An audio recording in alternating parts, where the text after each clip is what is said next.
Ang susunod na programa ay rated PG. Ito ay nangangailangan ng patnubay at gabay ng magulang para sa mga batang manonood.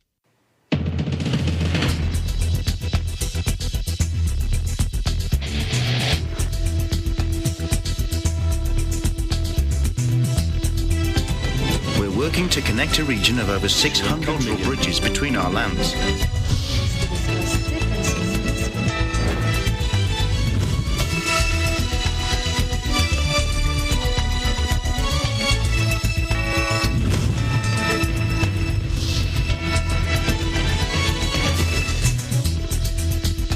Hello, I'm Alma Angeles. Welcome to ASEAN in Focus. We're coming to you live from Manila in Vietnam. Hello, Eliana.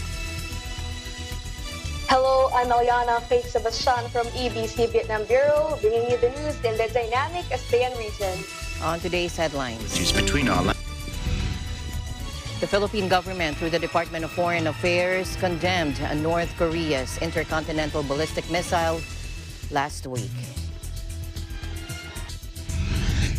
All right, kagabi po, Malacanang said the scheduled meeting between President Rodrigo Duterte and Chinese President Xi Jinping on April 8 will only be held virtually.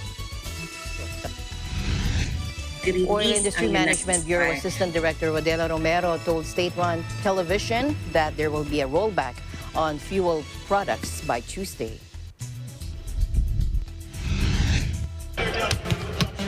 Fans celebrate Filipino Heritage Night as the LA Clipper hosts the Utah Jazz at Crypto.com Arena.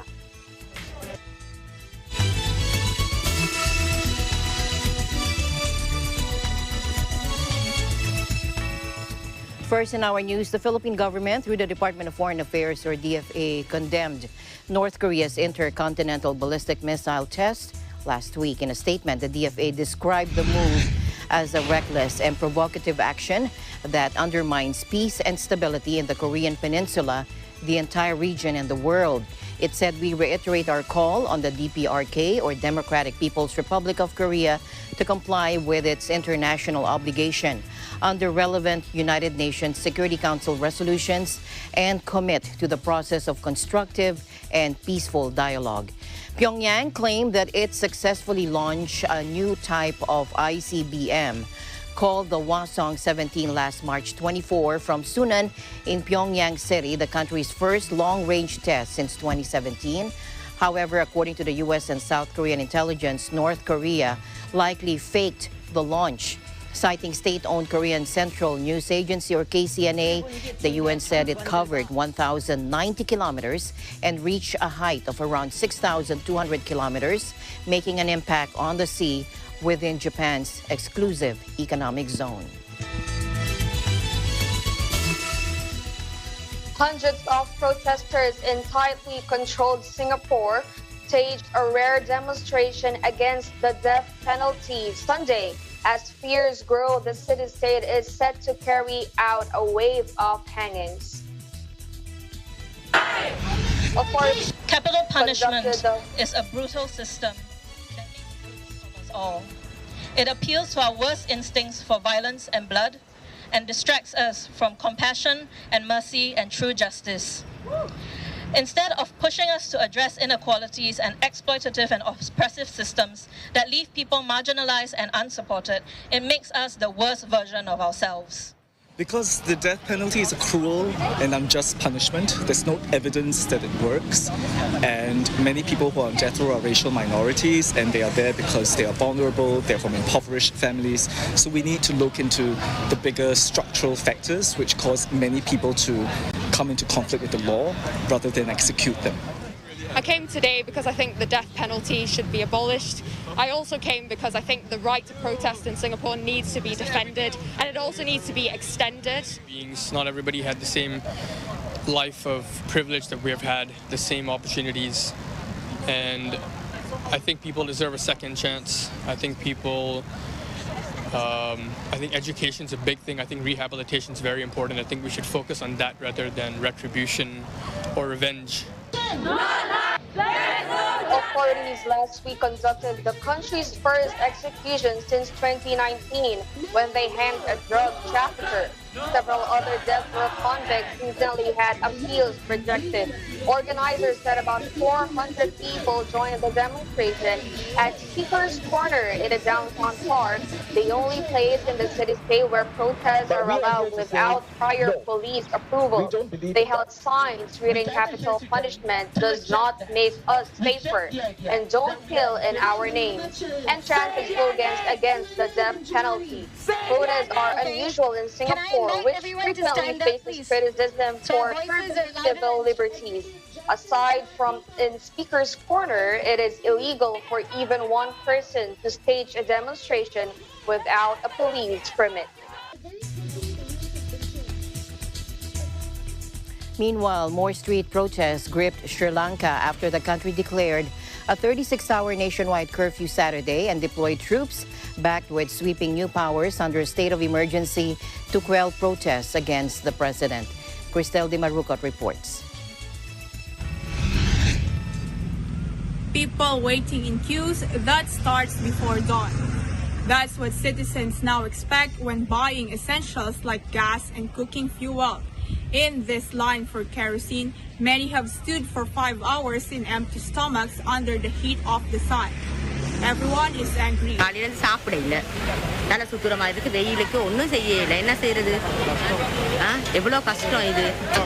மக்கள் லாமனைக்கு பெட்ரோலுக்கு case இல்லாம திண்ணி இல்லாம சாவுறாங்க. இந்த 3 பேர் இனே புழுத்துட்டாங்க. Sri Lanka is facing its worst economic crisis in living memory. Many economists also say it has been exacerbated by government mismanagement and years of accumulated borrowing.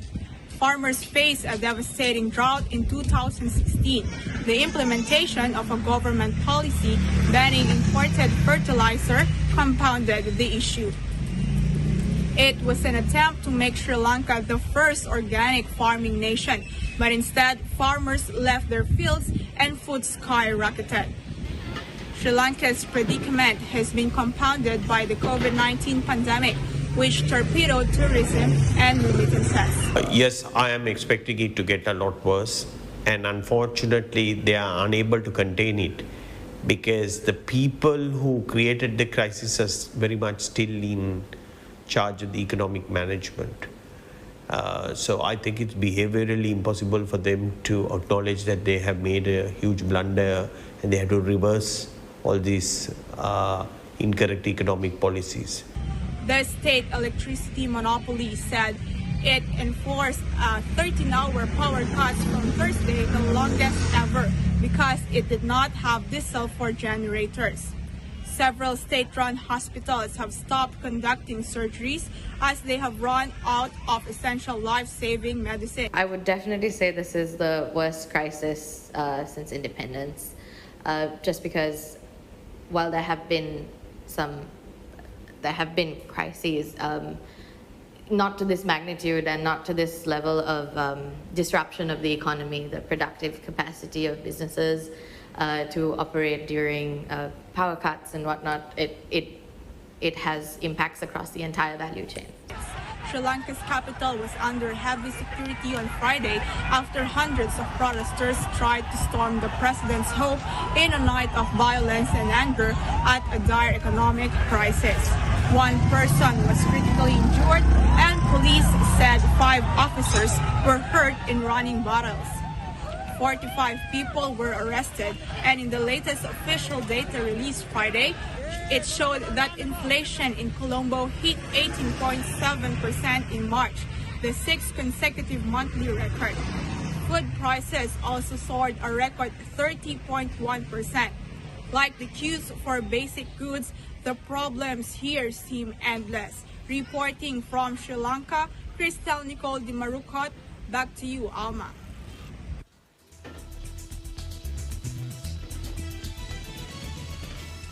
Sri Lanka's entire cabinet, aside from the president and his sibling prime minister, from their posts Sunday.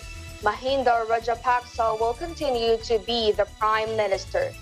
26 ministers in the cabinet, aside from President Gotabaya Rajapaksa and his elder brother, Prime Minister Mahinda Rajapaksa, submitted letters of resignation at a late-night meeting. Education Minister Dinesh Gunawardena told reporters This clears the way for the president to appoint a new cabinet on Monday, and some of those stepping down may be reappointed. The South Asian nation is facing severe shortages of food, fuel, and other essentials. Sri Lankans are also facing record inflation and crippling power cuts. Despite a nationwide curfew, the intervention of armed troops, many went to the streets to express their anger in the capital, Colombo. The Sri Lankan leader blamed the event on extremist elements. A lack of foreign currency has left the country struggling to service its public debt. This, combined with the effects of the pandemic, has compounded the island nation's ability to pay for crucial goods. Many economists also say the crisis has been exacerbated by government mismanagement, years of accumulated borrowing, and ill-advised tax cuts. Sri Lanka is negotiating with the International Monetary Fund for a bailout. The scheduled meeting between President Duterte and Chinese President Xi Jinping on April 8 will only be held virtually, that according to Malacanang. And this after the president announced Thursday that he is set to hold a dialogue with President Xi next week or this week in light of the possible spillover of the conflict between Russia and Ukraine to Asia, including the Philippines and China. Take a look. Alright, no, kagabi po, no, si President Duterte mismo ang nag-announce na meron siyang meeting, no, with China officials.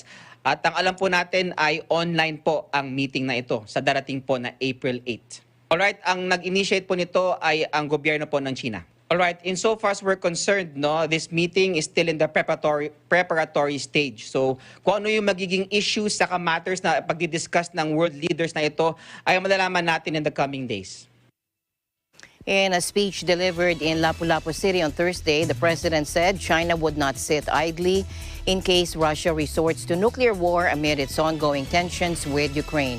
The president said China's possible interference would create a serious problem as it might spell trouble for the Philippines. President Duterte earlier said the Philippines would remain neutral on the Russia-Ukraine conflict. Malacanang, however, said the president may serve as a peacemaker between Russia and Ukraine should world leaders ask for his help, considering the Philippines' neutral position and constitutionally mandated foreign policy of peace with all nations.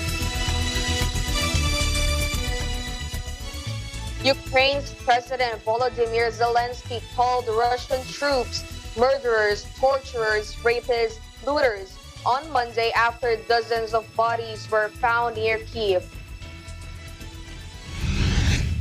Є також інші слова, які звучать про нібито відведення російських військ від Києва і Чернігова, про нібито зниження активності окупантів на цих напрямках. Ми знаємо, що це не відведення, а наслідки вигнання, наслідки роботи наших захисників. Але також бачимо, що у цей же час відбувається накопичування російських військ для нових ударів на Донбасі. Local authorities said they had been forced to dig communal graves to bury the dead accumulating in the streets, including some found with their hands bound behind their backs. Scenes that sent shockwaves through international capitals more than a month into Russia's invasion. But Russia today said the disturbing images were staged. Russia's defense ministry denied the Ukrainian allegations and said that they yet another provocation by Kyiv.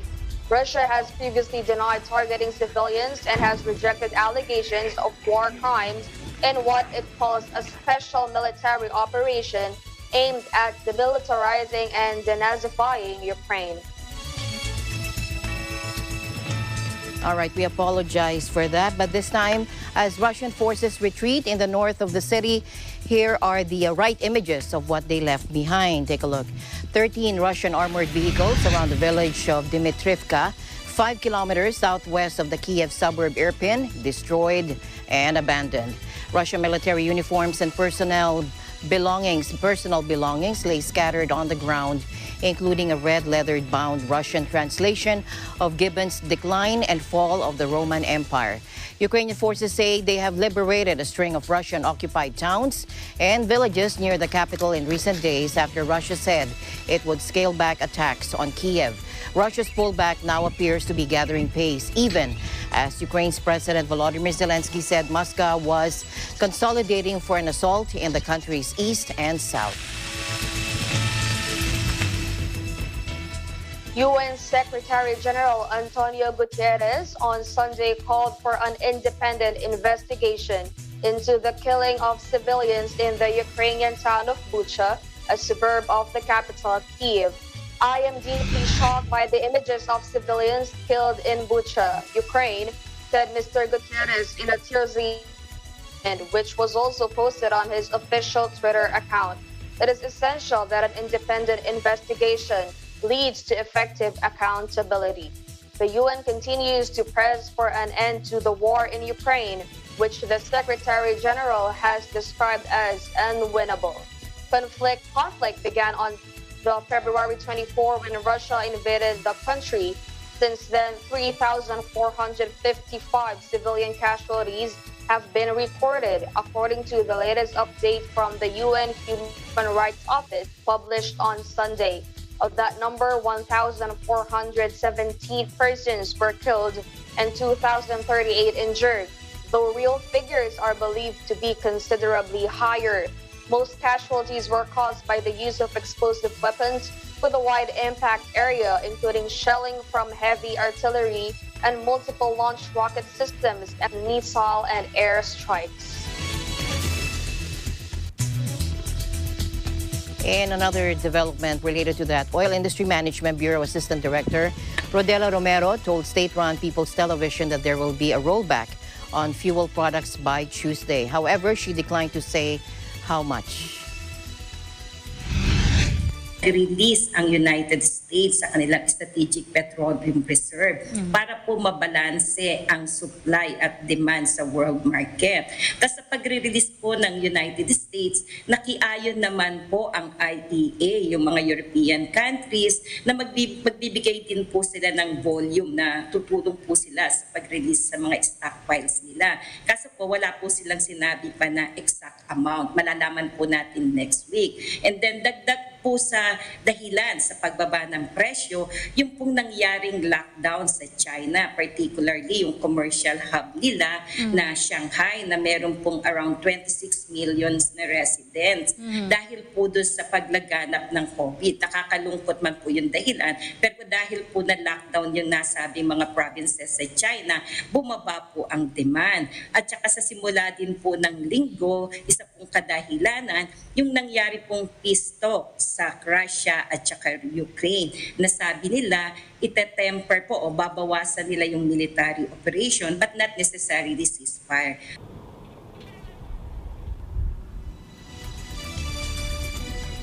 Broadway stars, including Tony Award-winning actress Lauren Patton, sing in New York City's Times Square through the rain to show their support for Ukraine. It includes a performance of Do You Hear the People Sing? Do you hear the people sing, singing the song of angry men? It is the music of the people who will not be slaves again. I think this is what we know how to do. We know how to share messages of hope and solidarity through music, and I felt very inspired that we could all come together and use our voice in solidarity with Ukraine, just to show anything that we can, to show our support and our solidarity and our hope for peace. There is a life of thousands striving to battle come. Say, do you hear the distant drums? It is the future that they bring when tomorrow comes. I couldn't miss it. I couldn't miss it. I want to be a part of this moment in time. I want to show that I am here in solidarity with Ukraine and everyone there. And it's a moment of love, and who wouldn't want to be a part of this?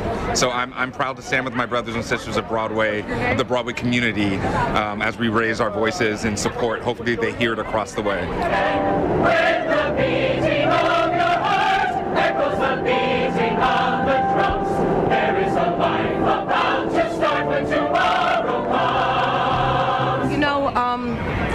this is a tragedy what's happening. And I don't think that we can sit around and not do anything. And I've been wanting to do something, and I know this is so little, but at least it's something.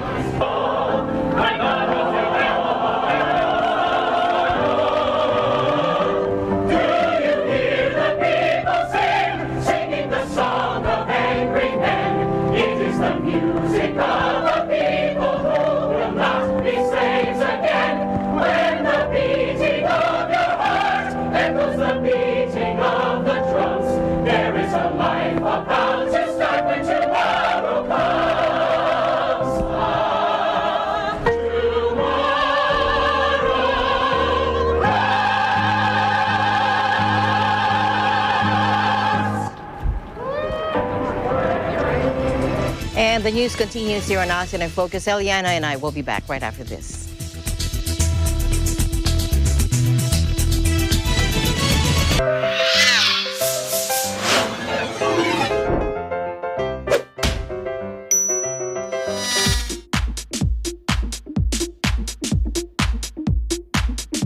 Mr. Bawal, ang galing mo namang sumayaw. Pwedeng pa-copy ng dance steps mo? Oo naman, Mr. Pwede.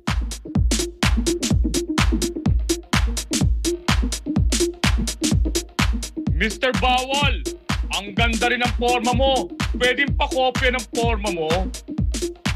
Oo ba?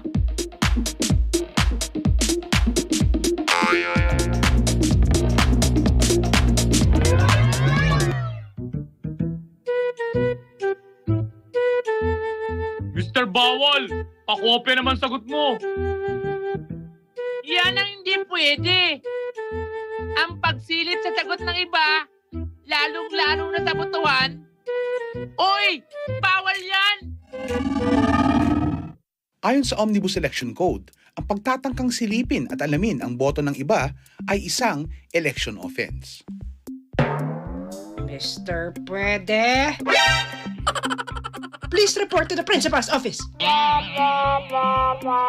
Ako si Mr. Bawal, nagpapaalala sa inyo na ang pagsilip sa boto ng ibang botante. Uy! Bawal yan!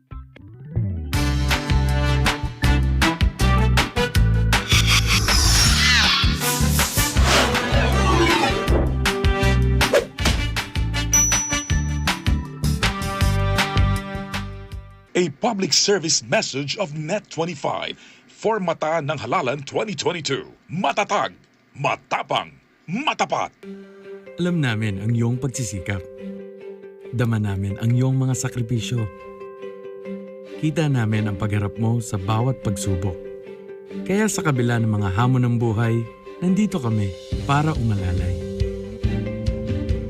Kasi katulad mo, gusto rin namin ang magandang bukas para sa kanya. Hatid namin ang dekalidad na edukasyon at makabagong pasilidad sa abot kayang halaga. Kaya huwag ka na mangamba. Sasamahan ka namin tuparin ang mga pangarap niya.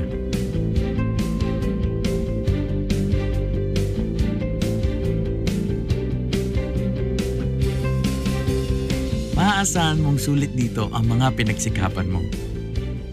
Sa aming mga makabagong pasilidad at sistema ng edukasyon. May lalabas natin ang aking talino at mga kakayahan niya. Kahit sa munting halaga, makakasiguro ka na makakasabay siya sa mabilis na pag-ikot ng mundo. Sa New Era, karamay mo kami sa bawat hamon. Kaagapay mo kami sa bawat hakbang. Kasama mo kami sa bawat ngiti at tagumpay.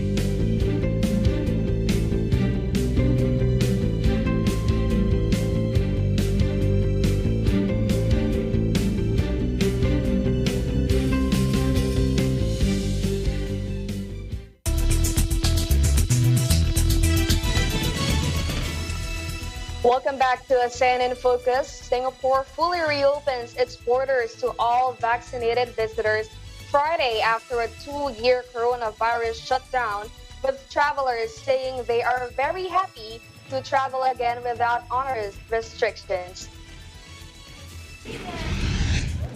it's a relief actually. It's a really, that we don't have to worry about all the, there's so many things that you worry, you miss out, you see. But when you come this time, it's just so simple. Everything, you just need to read up and then get everything sorted out. It looks that we are coming back to normality. So it's good. The aviation hub, a financial center and gateway for people arriving in Asia, joins other countries in the region that have recently dropped travel curbs as they shift to living with COVID-19. Previously, only travelers from a handful of places could enter Singapore without quarantining, but from Friday, all vaccinated arrivals just need a negative COVID test. The city-state's Changi Airport buzzed with activity as passengers streamed out of the arrival area, while hundreds were lining up in the departure zone to make trips outside Singapore.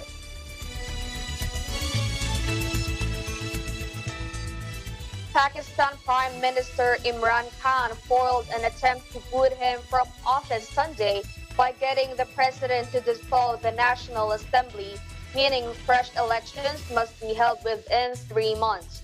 No Pakistan Prime Minister has ever completed a full term, and Khan was facing the biggest challenge to his rule since being elected in 2018, with opponents accusing him of economic mismanagement and bungling foreign policy. On a day of high drama, the Assembly Deputy Speaker refused to accept a motion of no confidence in the government.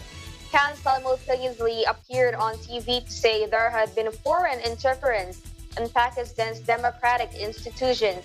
On Sunday, Parliament was due to debate a no-confidence motion that looks certain to succeed, but the Deputy Speaker, a Khan loyalist, refused to accept it on the grounds it had a clear nexus with a foreign state to bring about a change of government.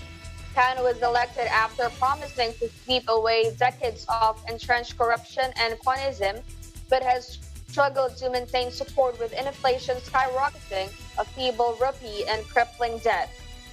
Some analysts said Khan had also lost the crucial support of the military, claims both sides deny, but it is unlikely he would have pulled off Sunday's maneuver without its knowledge, if not blessing.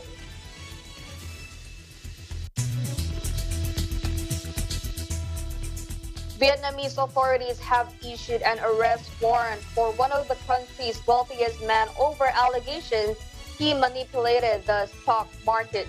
Trinh Van Quet, who owns the FLC empire encompassing luxury resorts, golf courses, and the budget Bamboo Airways, is one of the richest people in the communist nation. The Ministry of Public Security said an arrest warrant for the 46-year-old was issued late Tuesday over allegations he was manipulating the stock market and hiding information and stocks activities on January 10, resulting in serious losses for investors and badly influencing the activities of the Vietnam stock market. Quid set up Bamboo Airways in 2018, betting billions on Southeast Asia's already crowded aviation sector. It dramatically expanded after launching its first flights in early 2019 and was aiming to fly to around 40 international destinations earlier this year. The airline accounts for nearly 20% of Vietnam's aviation market, only outranked by national carrier Vietnam Airlines and low-cost Vietjet.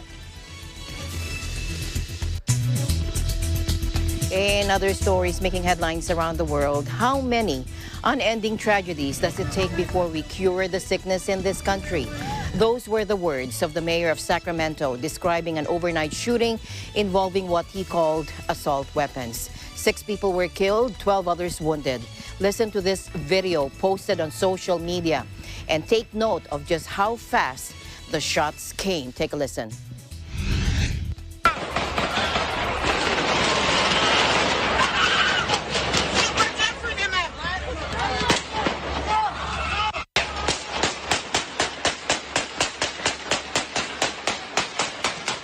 About 2 o'clock in the morning this morning, our officers were in the area here at 10th and K, and they heard shots being fired. They responded to our scene behind me and located a large crowd. They found that multiple people, unfortunately, had been shot. It's a really tragic situation. We now have confirmed that we had 6 people killed in the area of 10th and K. An additional 10 people were transported or self-transported to area hospitals. So we are asking for the public's help in helping us to identify the suspects in this and provide any information that you can to help us solve this.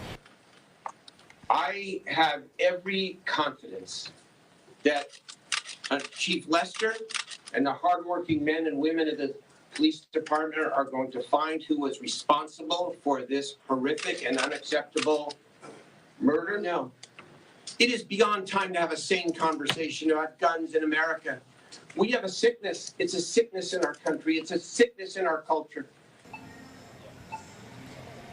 Now, California Governor Gavin Newsom, in a post on Twitter, said we cannot continue to let gun violence be the new normal, and he described gun violence as a crisis for the United States.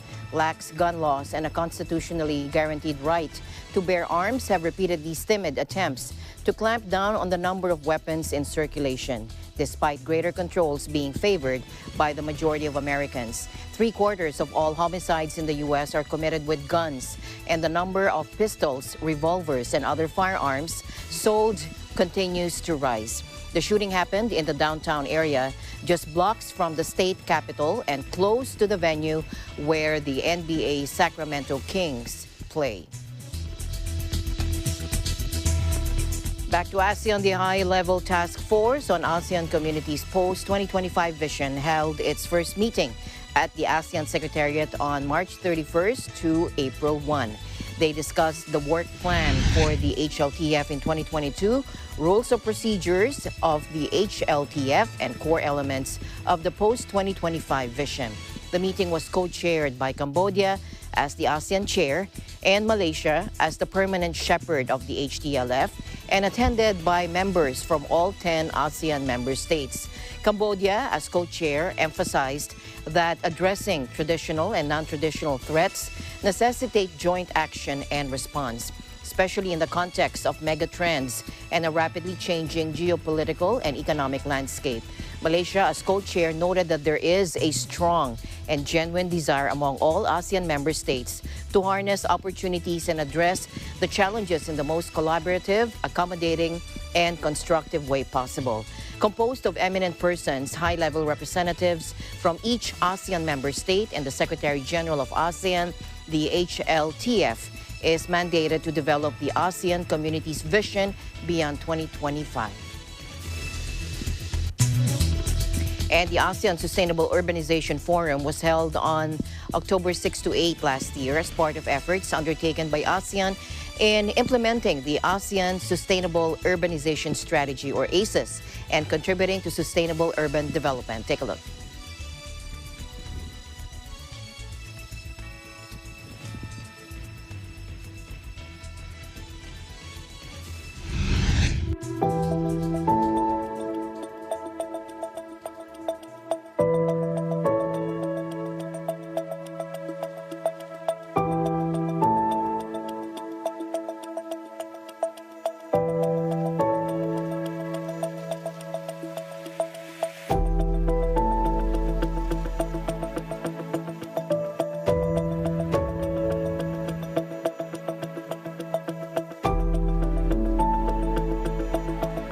Identifying and capturing synergy between ASUS and various city-related initiatives in the region could help focus efforts and resources on priority sustainable urbanization action, as well as brings about greater impact.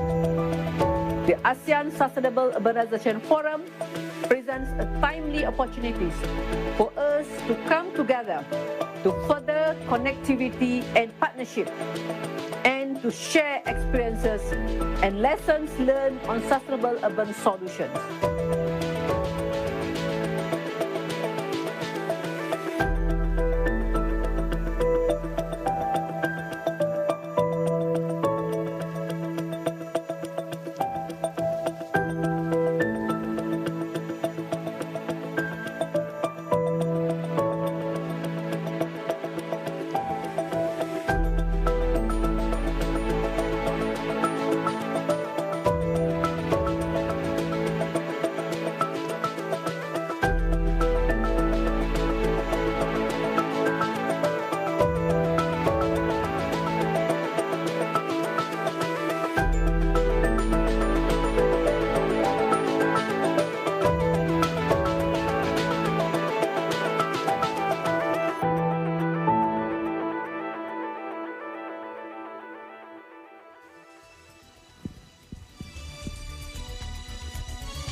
ASEAN in Focus will be back after a short break.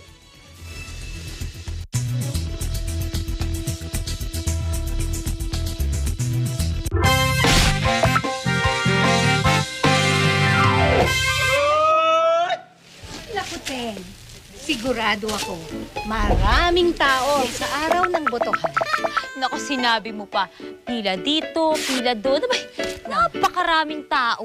Alam nyo ba, sa araw ng botohan, bukas na ang presinto ng alas 6 ng umaga. Bukas na ang presinto ng alas 6 ng umaga? Wow! Parang choir! Mula alas 6 ng umaga hanggang alas 5 ng hapon. Eto nga, ang hirap pa niyan, yung hanapan ng presinto. Kaya nga sa araw ng botohan, mas makabubuting dumating ng maaga sa presinto para iwas sa siksikan at sa dami ng tao. Naku! Iwas din sa init. Tama! Agahan natin ang pagboto. Korek ka dyan, Mare. Teka lang, nagtitinda ka ng balot? Kaya ang aga pa. Dahil the early bird catches... Wala palang bird. Balot! Balot! The early balot catches... Hindi naman kayo worm. Bili na lang po kayo. Para sa karagdagang kaalaman, makipag-ugnayan lang sa pinakamalapit na barangay o bisitahin ang COMELEC website. A public service message of Net25 for Mata ng Halalan 2022. Matatag, matapang, matapat. In the NBA, the LA Clippers and Utah Jazz faced off for their final meeting in the regular season. And as teams fight for playoff standings, the annual Filipino Heritage Night in Los Angeles returned to entertain basketball fans with live performances from artists like Filipino-American singer JR and rapper Kuap Dad 4000. In Los Angeles, Alan and Eva Basalyahe have the story.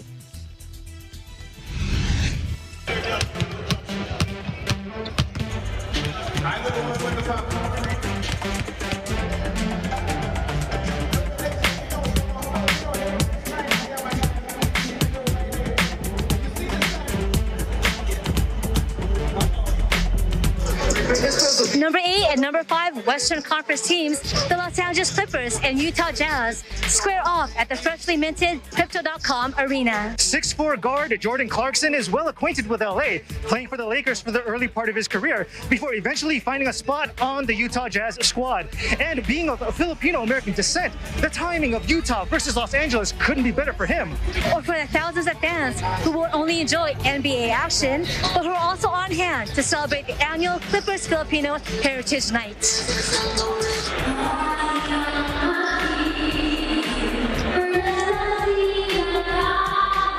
It's very overwhelming as again, and I'm just super happy that I got to sing the Filipino national anthem today. Since I was young, when I was 2, I was like, I love music, and I also played the piano. Well, not that good though, but now I play better.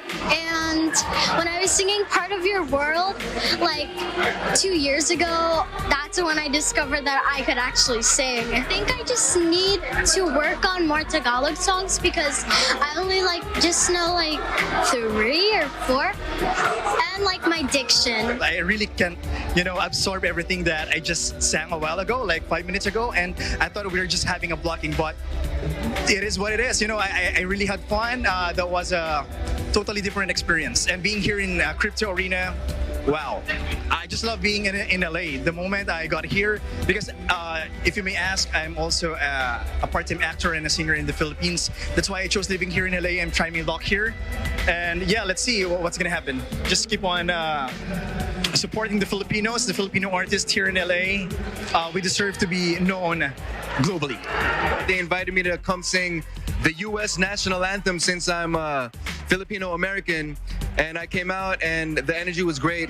I've been wanting to do this for the longest time, and I'm finally here, so it's kind of like a dream come true for me to be on that court just to be singing the national anthem and looking into the eyes of the players and just in the middle of everything. And it's amazing feeling, just me singing, and I see the whole crowd and all the players just kind of swaying and listening to me sing. It's such an amazing energy, and I love it. I think Filipinos are kind of embedded in the whole Los Angeles community already, so it's great because when I come out here, because of that community, everyone's supporting each other, and I think it's important because it gives the next generation an opportunity to really make something of themselves, and that's what it's all about, not just the Filipino dream, but the American dream, just to really better yourself and, you know, take your dreams to whatever level you can. There's so many Filipinos over here in California, straight up, not just in LA, you know, so I feel like just a chance for us to, like, you know,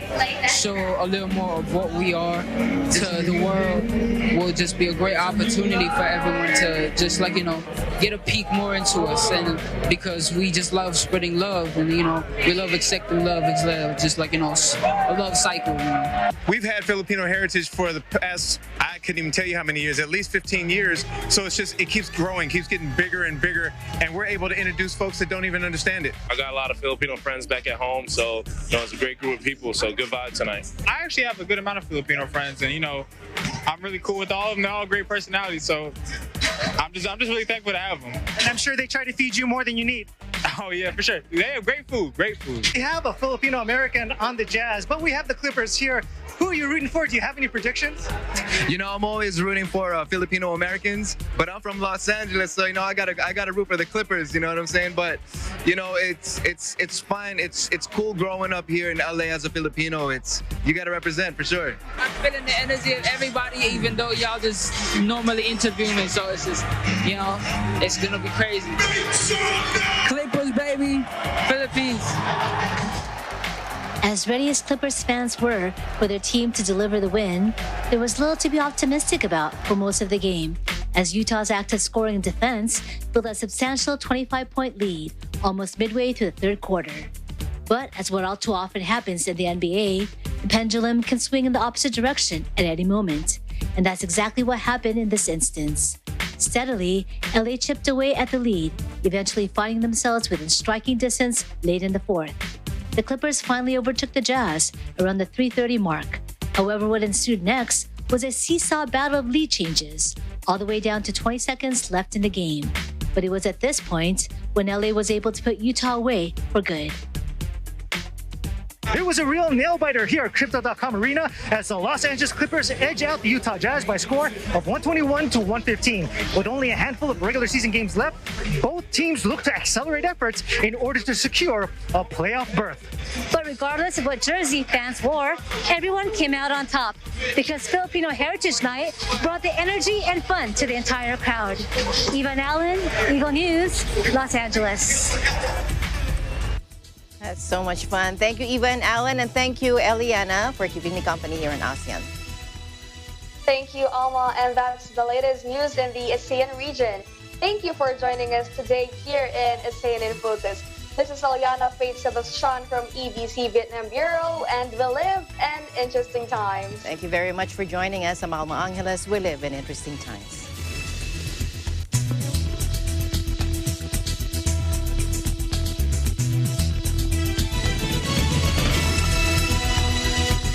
Nang mag-isang dibdib sina Cesar at Elsa, tila sila nang may pinakamasayang pagsasama.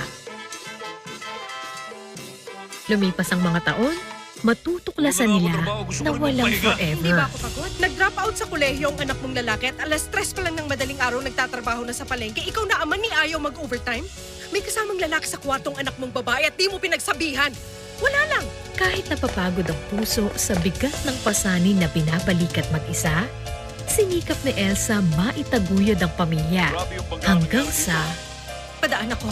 Miss, please, na-aksidente ang asawa ko. Kumusta ng kondisyon niya? Huwag kayong mag-alala, ma'am. Kamag-anak ni Patient Amador? Biglang gumuho, pati nalalabi niyang pag-asa. Mahal, ano nangyari sa iyo? Ba't nagkaganyan ka? Hanapin mo si Rosa. Ano? Alam niya kung nasa ng bata. Handog ng Net25 ang telenovela na magpapaalam sa napagod niyong puso at bubuhayin muli ang pag-asa. Mi Esperanza. Weeknights pagkatapos ng Mata ng Agila.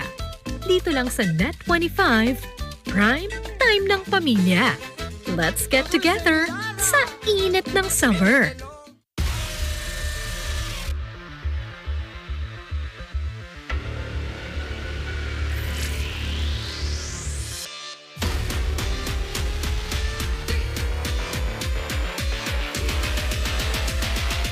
Welcome to Mobile Legends!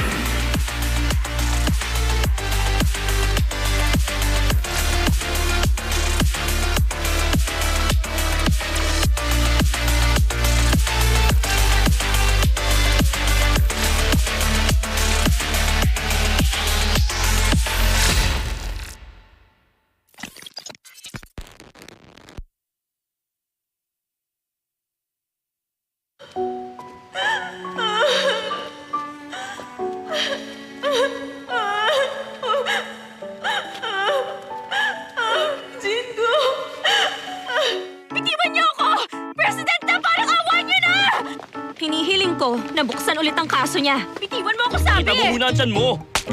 Matuto kang gumalang sa babae. Naintindihan mo ba ako? Alam ko ang ambisyon mo matagal na. Pero akong pinakamatandang anak ng pamilya. Ako ang karapat-dapat na tagapagbana. Ano? Siya pala si Nari. Siya ang apo ni President na ng Gusong Group. Magvi-video lang ako saglit kaya paantay na lang ako, ha? Kilalanin at maki-hangout sa kanila.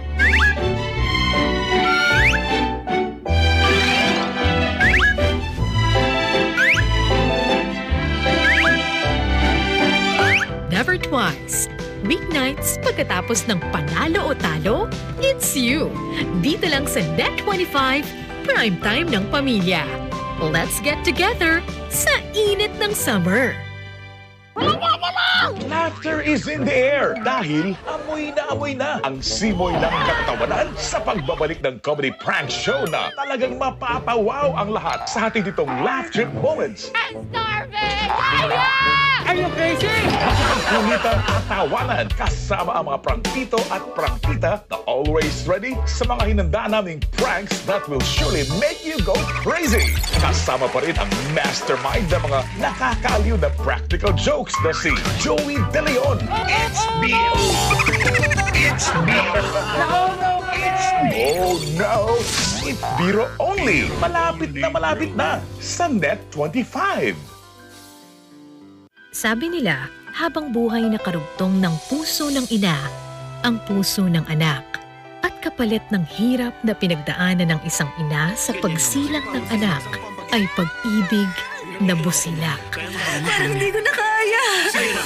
Paano kapag ang mag-ina ay di sinasadyang pinaglayo ng tadhanang mapagpiro? Anak, huwag ka matakot.